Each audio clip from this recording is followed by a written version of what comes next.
then, and we are expecting to go there as soon as she starts making her remarks. You saw Pelosi come to the floor of the House, and you can see her colleagues there giving her a standing ovation. Can we go to her now and listen to what she has to say? Would you pray with me? Today, O God, we lay before you our petitions, prayers, intercessions, and thanksgiving. We request that you bestow upon us the joy of your presence among us, that when we look upon the faces of those... We're going to bring you over to the speaker as soon as she does start speaking. Scott, another question before that happens. Pelosi has been the stalwart Democrat in that chamber for such a long period of time. I remember in 2016 when the Democrats faced significant losses, and she actually was challenged by Representative Tim Ryan. Do we have any idea about who might take over if Pelosi, in fact, does decide to pass on the leadership gavel? She's faced challenges before, including after the 2010 midterm loss, in which she held her leadership position, even though Democrats lost the House majority. There have been any number of members of the U.S. House Democratic Caucus who've been trying to rise up the ranks for quite a long time. A younger generation of leaders, Hakeem Jeffries and Pete Aguilar, who held lower-ranking leadership positions. And long at her side has been House Majority Leader Steny Hoyer of Maryland and House Majority Whip Jim Clyburn of South Carolina. A vertical ascent is expected among some of those leaders should Speaker Pelosi choose to step down from her leadership post. But one of her colleagues from California, Jackie Spear, told me a few moments ago, there's never been anybody as good at counting votes and preparing for a floor vote as a leader of a party than Speaker Pelosi. That skill set is one you cannot replicate, at least not immediately. As we wait for Nancy Pelosi to begin speaking there in the House, let's connect now with our senior White House and political director, Ed O'Keefe. Ed, as we stand by for these next few seconds, tell us what you're looking for out of this announcement. A few years ago, Pelosi said she'd only serve 4 more years. That was back in 2018. Now the word from her team is Democrats want her to remain in a leadership position. What are you looking for? Well, first of all, they are beginning their formal legislative day here. That's what you see her doing. And what we are anticipating is that a handful of members will give what are essentially called 1-minute speeches, or something they can speak on random issues. In fact, you see the woman they're approaching on the left. That's Annie Kuster of New Hampshire. In the lineup of members who are going to speak, like Congresswoman Kuster here from New Hampshire, is where we expect the speaker to make her announcement. But as speaker, she can speak for more than 1 minute, and she likely will. What we're waiting to hear is she leaving her leadership post and staying in Congress, or leaving her leadership post and leaving Congress entirely, or trying to stay on as minority leader or some other senior leadership role for the House Democratic Conference. You are correct, Errol, that she made this pledge about 4 years ago, telling her members, who at the time were growing a bit distressed and tired of having someone who'd served so long at the cost of so many other ambitious and younger members, that she would step down from the slot in 4 years, and in essence was telling the conference, y'all start figuring out who you want to succeed me. And so you've seen this class of next generation Democrats prop up as potential heirs. Hakeem Jeffries of New York City, Catherine Clark from the suburbs of Boston, and Pete Aguilar, who comes from California, who have sort of presented themselves as the next potential trio. But that assumes that the majority leader, Steny Hoyer of Maryland, and Jim Clyburn, the House Majority Whip from South Carolina, are going to go quietly as well.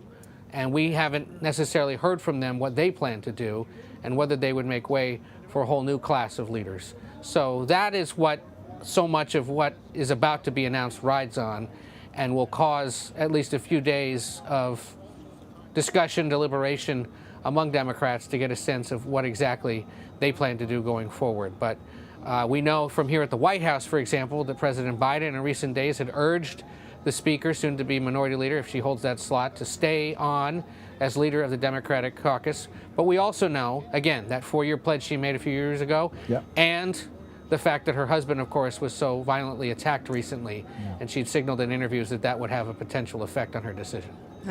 I want to bring into this conversation now Ashley Etienne. As I mentioned, she's a CBS News political contributor, but she also held the position as the former communications director and senior advisor to House Speaker Nancy Pelosi. Ashley, given your history with the speaker, tell us what is likely at the forefront of her mind. What is she hoping to accomplish for Democrats?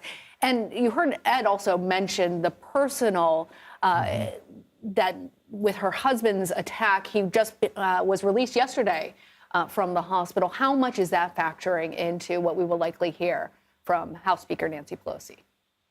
Well, today I have incredible mixed emotions, as you can imagine. The speaker always says she's on a mission and not a timetable. So I think the real question is whether or not she feels like she's fulfilled her mission and whether or not she's got confidence that someone else in the party can carry on that mission. I think with the slim majorities that Republicans have obtained post the midterm elections, I think that makes them less of a threat for the president. So she might feel like, her time has come and her mission is complete and that it's time to turn over the torch to someone else. Even just the idea of it makes me incredibly emotional. I remember when I first was approached by the speaker's office to come and work for her. And my first reaction was, I want to be Nancy Pelosi. Of course I want to work for her. So her strength, her, again, she's unmatched, unparalleled, the most consequential speaker in American history, not just because she's the first, but because she's been able to demonstrate leadership and operate at the highest levels for the longest period of time, not being speaker twice, taking on, going head to head with President Trump, and really sort of instilling in the American people this need to protect and guard our democracy towards the end of her career. I would also point out, she's a master legislator. She's a prodigious fundraiser. And she's, as Scott mentioned, she's a legendary vote counter. No one has been able to do it at at the height that she has for as long as she has. She's redefined the speakership. I think that's what's going to come as part of her legacy.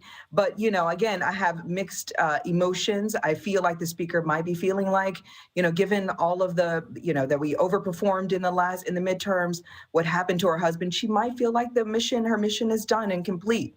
So, but again, she's, as I've always said, she's going to keep us guessing. So, and then we're all waiting on bated breath here to see what she's going to do. Ashley, I don't want to gloss over that point because it's a significant one. When Boehner handed her the gavel in 2007, Nancy Pelosi became the first female Speaker of the House in American history. Why is that so significant? And did that really change the way that we think about women in leadership positions in Congress? I mean, of course, it was incredibly historic and a big deal. It's interesting is the story about when she had actually handed the gavel back over to Boehner, when he gave her the gavel the second time. Right. It was a much smaller gavel. It was really the most interesting thing. I've been able to witness and watch her sort of negotiate power in the dynamics of sexism, ageism, and chauvinism up close. And she's really put on a masterclass, I think, for all women, not just women, but those who want to obtain and exercise their power. I think if you divorce her legacy from gender, she stands out as one of the greatest leaders in American history, not just women leaders. So I think her legacy moves beyond just gender. Of course, it was a big deal. It demonstrates to the world what women leaders look like, what they can do, how they operate. And again, I just think, I was fortunate enough to see her firsthand. And over the course of her career, she signaled to women in big and small ways how to lead, how to lead with a level of fearlessness, to put your country before party, before politics. And so I just think it's going to be a big loss, not just for the party, but for the nation, big shoes to fill. But I do have some optimism that there are folks in that caucus that have been watching and studying and taking copious notes from the speaker, and they're ready to take on that leadership role if she decides to hand it over. That's right. We're standing by here to find out Nancy Pelosi's decision for her future, the future of the Democratic Party in the House. What happens next? We'll bring that to you live as soon as she begins speaking. We now want to connect with Julia Manchester. She's a political reporter with The Hill. Julia, we've just heard how Pelosi has been a master legislator and has been able to coalesce Democrats around significant pieces of legislation. However, she's also been the lightning rod for Republicans, appearing in all their attack ads. And incoming House Majority Leader that we expect, Kevin McCarthy, has already said, we have successfully ousted Nancy Pelosi. What are you watching for today, and what does Pelosi mean as you look at the political landscape in Washington? It's interesting. I think a lot of this will depend on what her decision will be, obviously. Does she step back from political life altogether? Does she keep her leadership position, stay in Congress? Does she stay in Congress but relinquish her leadership position? We'll really have to see. But what I can definitely, expect Nancy Pelosi to do is, look, you're absolutely right. She's very much a mastermind in legislating and really whipping her Congress together. Over the past number of years, we have heard so much about internal dynamics between Democrats, the progressives, the moderates, but through it all, even though there have been some bumps in the road, she has successfully kept that caucus together, and she's very good at it. So I could see her very much at this stage in her career, and she's already probably has been doing this, but mentoring the younger generation, sort of being that guiding hand, preparing them for the time when she ultimately does step back from her role. She's not going to be in Congress forever. You have a number of rising stars, Hakeem Jeffries, for example. You have, of course, the progressive squad on Capitol Hill, a number of young women of color who are very much trying to make their voices heard and very much trying to be an influence on Capitol Hill. So I could see Nancy Pelosi very much trying to mentor these leaders, and I could see her trying to mentor women leaders in general within the Democratic Party. So it sounds like you're saying there's a possibility here that Nancy Pelosi doesn't retire, but does stay in Congress and continues to be the best glue she can be between the different Democratic factions against an incoming Republican majority.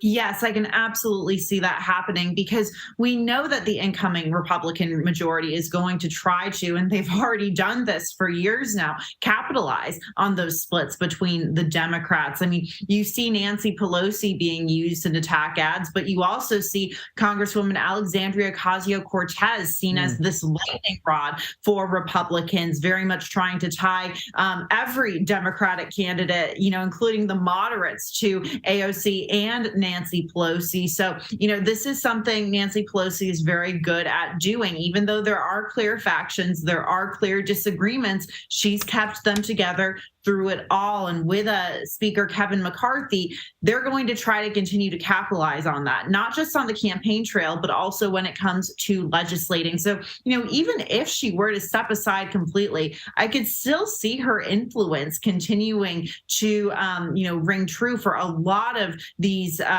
Democratic lawmakers. She's still, I would imagine, still going to have a role, still having that voice of very much leading this party on Capitol Hill. So I'm curious to see, though, what that will look like. It'll depend what role she takes, but I could still see her being a mentor to a number of these lawmakers, or some sort of a guiding hand, if you will, regardless of what happens. Scott, I want to bring you into this conversation. You heard Julia talk about the splits between Democrats that Republicans have been trying to utilize. So whoever leads the Democrats now, given that they will be the minority party, will need to try and split off some Republican support to try as they work together with the presumptive House leader, McCarthy. Do you think that there is somebody who's particularly well positioned to play that role? Well, the others who've been in leadership these many years have developed relationships with Republican leaders as part of their job. House Majority Leader Steny Hoyer of Maryland has worked with Mr. McCarthy as part of his job. So, too, has the Majority Whip Jim Clyburn. As we watch Doug LaMalfa, a California Republican, give his one-minute remarks, I'm noticing a couple things here. The Republicans could cede the floor to Speaker Pelosi to give her remarks as scheduled, but they are maintaining the floor and staying in the order they arrived. More Republicans will likely speak in the next few minutes, so we'll wait on Speaker Pelosi for a short while longer. Here's the bottom line, though, Errol and Lana. Republican leadership will have to form a relationship with the Democratic leader who may succeed Speaker Pelosi, because there are no small number of upcoming votes in a Republican majority where they may need help and votes from the Democrats. Think about the debt ceiling or the debt limit. When that crisis potentially surfaces next year, it's quite possible, if not likely, Republicans won't have all the votes in their own Republican conference to raise the debt limit. Republicans in the past few years have been intransigent in voting against the debt limit in some cases. So Kevin McCarthy, if he's elected House Speaker January 3rd, might need to form bonds with some Democrats to get the votes to do what we characterize as the blocking and tackling of government, raising the debt ceiling, passing government spending bills to ensure the government doesn't shut down, authorizing important pieces of the military and other functions of the federal government. So it's a two-way street here. Republicans will have to foster relationships with new Democratic leadership if and when new Democratic leadership comes in. As you just heard from Virginia Fox, a high-ranking Republican from North Carolina who will likely chair the House Education Committee. You see, the line of Republicans continues at that podium on the right side of the chamber, the right side of the Speaker's chair. They're entitled to give their one-minute speeches and make those who arrive later in the chamber wait. It seems Speaker Pelosi isn't invoking any powers to cut the line or move up. She had promised a 12:10 p.m. Eastern Time speech, and others are speaking first. I'll also note this. It's not inconsequential, Errol and Lana. These usually are not watched by many Americans, these House floor speeches midday. Except for and today. perhaps these members recognize they've got the nation's attention to at least see them, if not hear what they're saying. And these are Republicans flexing their political muscle at a time that they wish, and it speaks to the incoming Republican majority. Scott, as we wait now to hear from House Speaker Nancy Pelosi, who we see approaching in her white suit, perhaps we should listen in. To address the House for 1 minute. Without objection, the gentlewoman is recognized for 1 minute. Thank you, Madam Speaker. Madam Speaker, as we gather here, we stand on sacred ground, the chamber of the United States House of Representatives, the heart of American democracy. I will never forget the first time I saw the Capitol. It was on a cold January day when I was 6 years old. My father, Thomas D'Alessandro Jr., was about to be sworn in for his 5th term in Congress, representing our beloved hometown of Baltimore. I was riding the car with my brothers, and they were thrilled and jumping up and down and saying to me, Nancy, look, there's the Capitol. And every time I'd say, I don't see any Capitol. Is it a capital A, a capital B, or a capital C? And finally, I saw it. A stunning white building with a magnificent dome. I believed then, as I believe today, this is the most beautiful building in the world because of what it represents. The Capitol is a temple of our democracy, of our Constitution, of our highest ideals. On that day,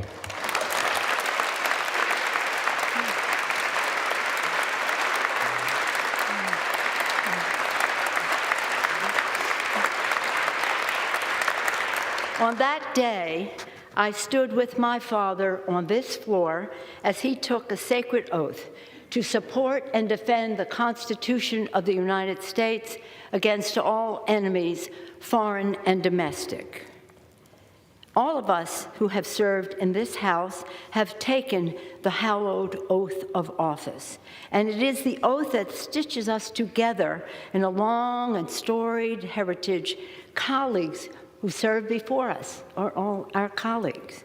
Colleagues like Abraham Lincoln, Daniel Webster, Shirley Chisholm, Patsy Mink, and our beloved John Lewis. Personally, it binds me as a colleague to my father, a proud New Deal congressman and one of the earliest Italian Americans to serve in the Congress.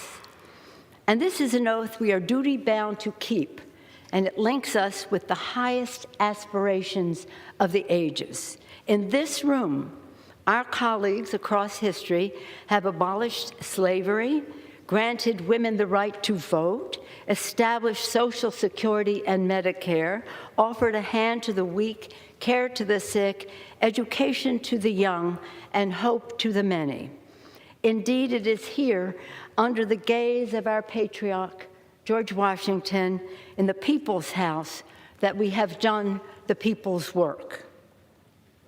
My colleagues, I stand before you as Speaker of the House, as a wife, a mother, a grandmother, a devout Catholic, a proud Democrat, and a patriotic American, a citizen of the greatest republic in the history of the world.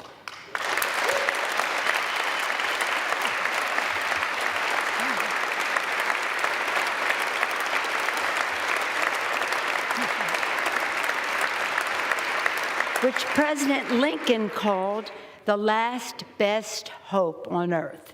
Indeed, in the words attributed to another of our colleagues, the legendary Daniel Webster, he said, "Hold on, my friends, to the Constitution of your country and the government established under it. Miracles do not cluster. That which has happened but once in 6,000 years cannot be expected to happen often." Indeed, American democracy is majestic, but it is fragile. Many of us here have witnessed its fragility firsthand, tragically, in this chamber. And so democracy must be forever defended from forces that wish it harm. Last week, the American people spoke, and their voices were raised in defense of liberty, of the rule of law, and of democracy itself.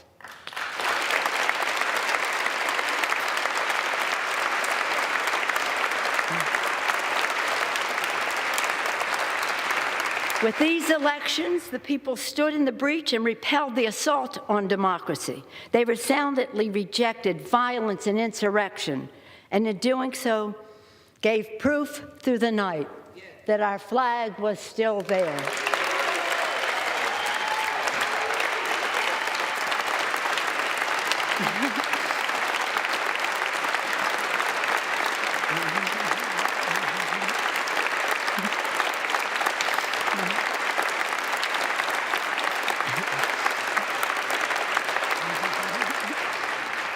And now we owe to the American people our very best to deliver on their faith, to forever reach for the more perfect union, the glorious horizon that our founders promised.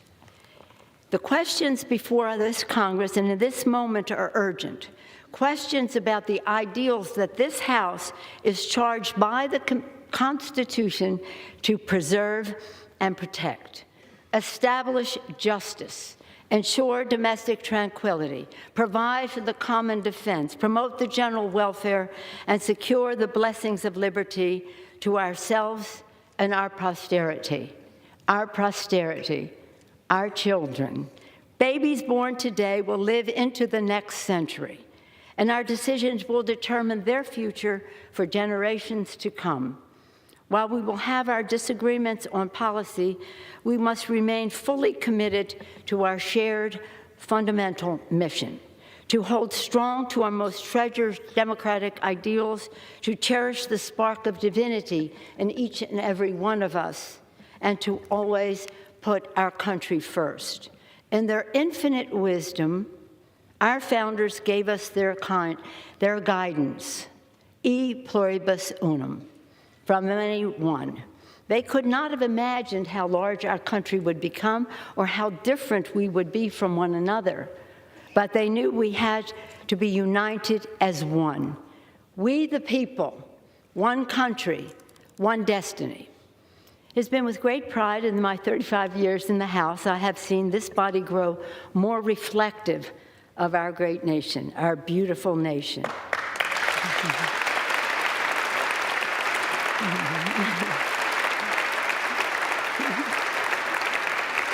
When I came to the Congress in 1987, there were 12 Democratic women. Now there are over 90, and we want more.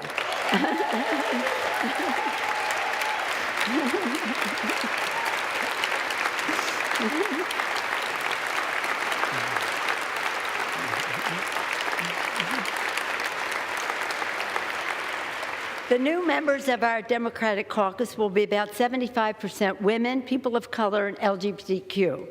and we have brought more voices to the decision-making table. When I entered leadership in 2002, there were 8 of us. Today, there are 17 members of the leadership. When I first came to the floor at 6 years old, never would I have thought that someday I would go from homemaker to House Speaker. In fact, I never...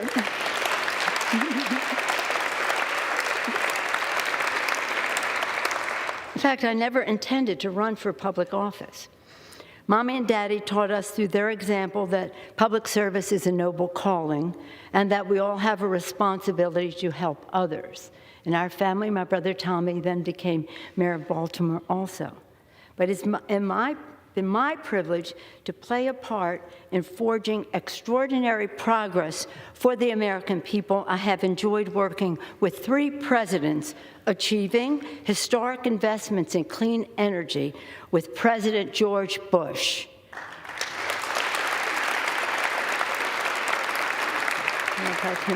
Transformative health care reform with President Barack Obama.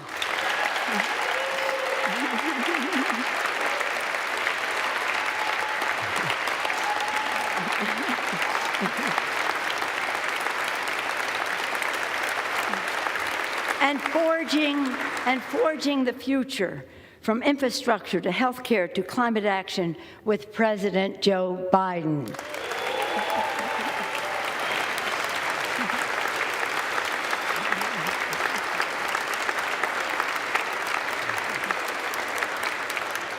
Now we must move boldly into the future, grounded by the principles that have propelled us this far and open to fresh possibilities for the future.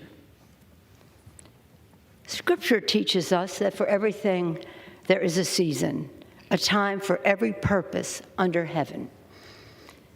My friends, no matter what title you all, my colleagues, have bestowed upon me, speaker, leader, whip, there is no greater official honor for me than to stand on this floor and to speak for the people of San Francisco.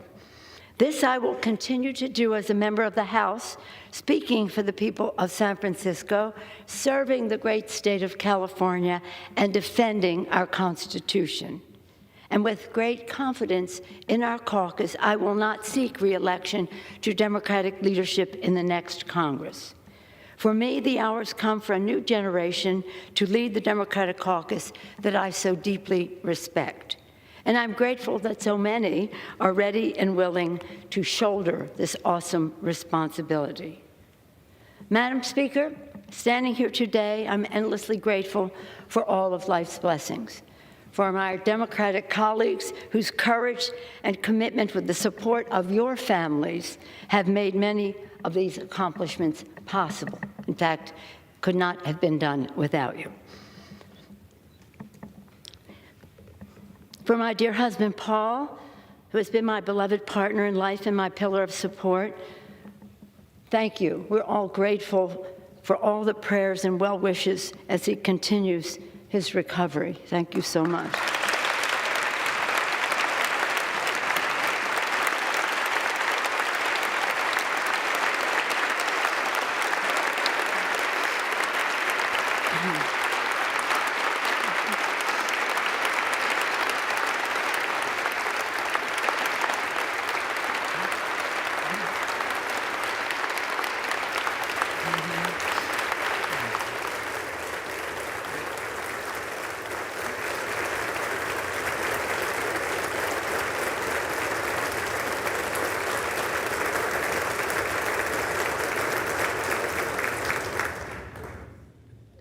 For our darling children, Nancy, Corinne, Christine, Jacqueline, Paul, and Alexandra, and our grandchildren, Alexander and Madeline, Liam, Sean, and Ryan, Paul and Thomas, Bella and Octavio, they are the joys of our lives for whom and we are so very, very proud of them and a comfort to us at this time.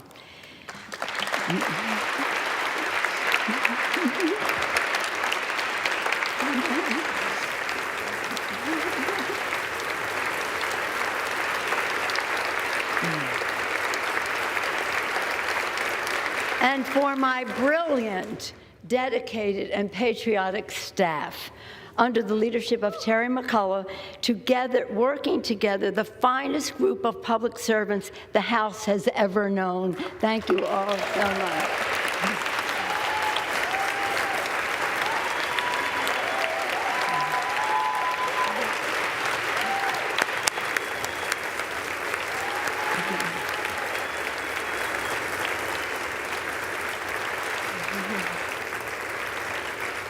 And again, for those who sent me here, for the people of San Francisco, for entrusting me with the high honor of being their voice in Congress. In this continued work, I will strive to honor the call of the patron saint of our city, St. Francis. Lord, make me an instrument of thy peace. In this house, we begin each day with a prayer and a pledge to the flag.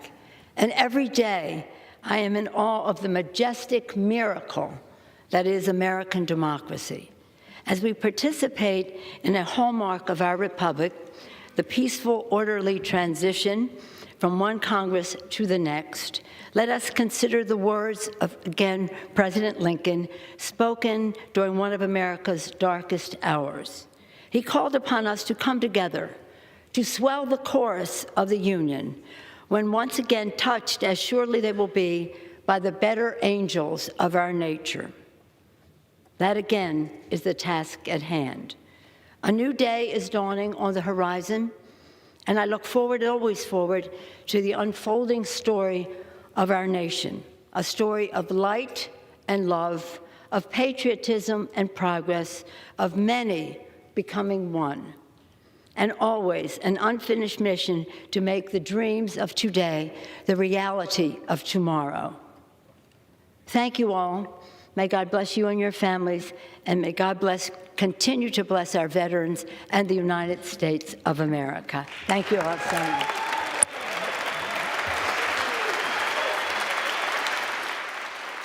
From homemaker to House Speaker, Nancy Pelosi, as you've seen with us, has been discussing her political future live on the House floor. In a speech rich with details and quotes from American history, the first female congressional leader announced that she is stepping down from Democratic leadership when her term as Speaker comes to an end. She said she will continue to serve her constituents in San Francisco. Her speech punctuated many times by applause and a bipartisan standing ovation when discussing the recovery of her husband, Paul, after a politically motivated attack. And we're just watching House Speaker Pelosi be embraced by Democrats there in the House. We've got a full team of our correspondents and contributors watching this and absorbing what's really an historic moment for American politics. Let's bring in Scott McFarlane, who I know is there on Capitol Hill, and listen to what we just heard there. She will not seek re-election to a leadership role, but she will stay on as a representative of her district in California. What struck you, Scott, from her remarks just now? Members of the California congressional delegation and some of the other House Democrats who've been around here a long time, a couple of things jump out at me. First of all, the symmetry. I was here the day she became Speaker of the House in January 2007, noting the seminal moment that was. There could be another seminal moment later today if Democrats opt to seek Hakeem Jeffries, the House caucus chair, or Jim Clyburn, the House Majority Whip, to be their next leader. That would be the next and first African-American to lead a U.S. House party here in the U.S. House of Representatives. So it could be a day of firsts later today, or when the votes actually happen in January or in December. All that being said, Nancy Pelosi underscored something at the end, that the biggest honor she's had in her time in the U.S. Congress is being the representative of the people of San Francisco, being their voice here at the Capitol. She will remain their voice here at the Capitol. There's some practical implications to that. She is obviously a very knowledgeable member of Congress, knows how to deliver constituent services, but also every vote is critical now. With such a narrow margin, there will be a full Democratic caucus when the new Congress takes over January 3rd. But there are historical implications that transcend the practical ones. The first and only woman to serve as U.S. House Speaker. the Speaker of the House who oversaw some of the seminal pieces of legislation of this most recent generation, from the Affordable Care Act to the Wall Street rescue in 2008, to the infrastructure plans and Inflation Reduction Acts of recent months, and to the impeachment of former President Trump, whose name she did not mention in those remarks, even though she mentioned 3 other U.S. presidents with whom she served: George W. Bush, Barack Obama, and Joe Biden. Lots to unpack here, but what happens now, what happens immediately, is a bit of a scramble or a race for her position, setting the tone, perhaps setting the course for the next 5, 10, 20 years of House Democratic leadership. It really is such a historic change as we look, as you talk, Scott, about being back in 2007, seeing her take this mantle, and now the next stage of American democracy. And on that, I want to bring in CBS News senior White House and political correspondent Ed O'Keefe, who is outside of the White House. And, you know, I love a good historic reference. And one of the things that stood out for me was when she quoted Francis Scott Key. And she was saying that American voters turned out to repel the assault on democracy and gave proof through the night that our flag was still there. That was a message that we heard coming from the White House, from President Biden. How effective was that message, in fact, in propelling voters to the polls, and how will that set the stage in their ability to move forward working with Republicans? Well, you know, the Democrats are certainly heartened by last week's results that showed in various ways that American voters had been concerned about the future of democracy, concerned about what had happened at the Capitol on January 6, 2021, when, let's remember, Speaker Pelosi was among the top targets of the insurrectionists who stormed the building. And so Democrats, no matter who leads them, go into the next Congress buoyed by those results and buoyed by the evidence that voters had been paying attention and had factored that into their decision-making when they considered potential candidates up and down the ballot. But to watch the outgoing speaker now get this moment here on the floor, greeting her colleagues from California and from across the House Democratic caucus is a sign of the respect that they have for her and the institutionalist that she has been over the course of her leadership of the caucus in various roles, but then ultimately a speaker throughout this century. She mentioned that she started in 2002 in leadership and had worked, you note there, she said 3 presidents. She left out Donald Trump, but she cited the work she did with George W. Bush, Barack Obama, and Joe Biden. And I think we should remember, not only is she the first woman to serve as House Speaker, and now arguably the most powerful woman ever in American politics, period, but one who sat at the knee alongside presidents in the Oval Office this entire century, debating issues like the war in Iraq and Afghanistan, the future of the Patriot Act, whether or not to bail out Wall Street, as Scott mentioned, the future of health care, and so many other consequential issues, but then also facing down her biggest political foe, Donald Trump, in that dramatic cabinet room meeting where she pointed her finger at him and stormed out and essentially further ripped the cleave between Democrats and Republicans here at the White House at the time, and she would say ultimately beat him back in the 2020 elections. And also notable that in this speech that not only quoted Francis Scott Key, but also Ecclesiastes and the prayer of St. Francis, she did signal she's staying in the House and she wants the next generation or a new generation of leadership to emerge to lead the caucus. That is an unmistakable signal to her colleague Steny Hoyer, who has served as her number 2 for most of the last 10 or 15 years, and James Clyburn, who has also served as their deputy, to step aside and to make way for that next generation. We'll see, as Scott said, over the course of today, what that makeup looks like. A mix of old and new, perhaps. You could see them perhaps giving Pelosi even some kind of emeritus status within the caucus, even as she continues serving San Francisco.